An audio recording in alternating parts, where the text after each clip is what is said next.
महबूब मिठे अज अरशन ते कई खास सजण तैयारिया। महबूब मिठे अज अरशन ते कई खास सजण तैयारिया। कुल हूर मलाइक सारा कठे नूर बुराक जी स्वारिया। महबूब मिठे अज अरशन ते कई खास सजण तैयारिया। अज अरश खां आयो जिब्राइल हली कई गाल सजण खे जित भली। अज अरश खां आयो जिब्राइल हली कई गाल सजण खे जित भली।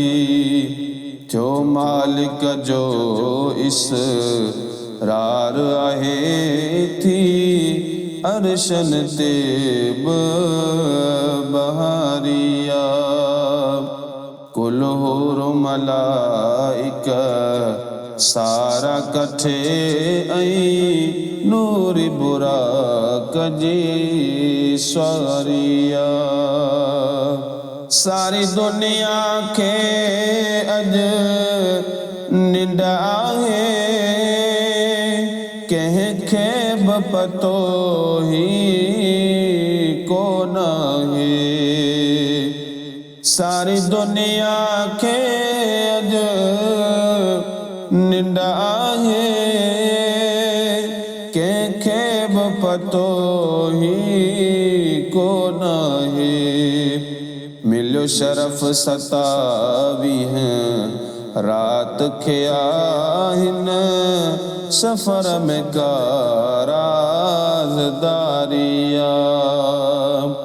कुल हूर मलाइक सारा कठे नूर बुराक जी स्वारिया। अग को बि नबी न वयो आमथे घुराईंदो मालिक अव्हां खे जिते। अग को बि नबी न वयो आमथे घुराईंदो मालिक अव्हां खे जिथे। घणियूं राज़ नियाज़ जूं ॻाल्हियूं थींदियूं हीअ रात बि बरकत वारिया।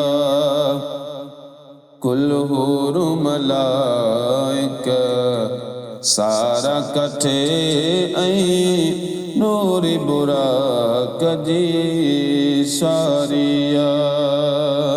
फैज़ जुड़े जा मुलाक़ात थींदी डिघन में डिघी रात थींदी।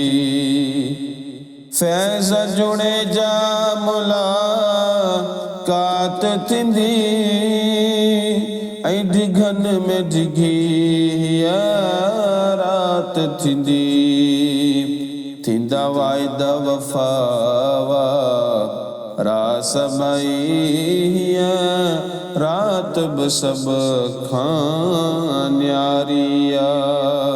कुल हूर मलाइक सारा कठे नूर बुराक जी स्वारिया। महबूब मिठे अज अरशन ते कई खास सजण तैयारिया।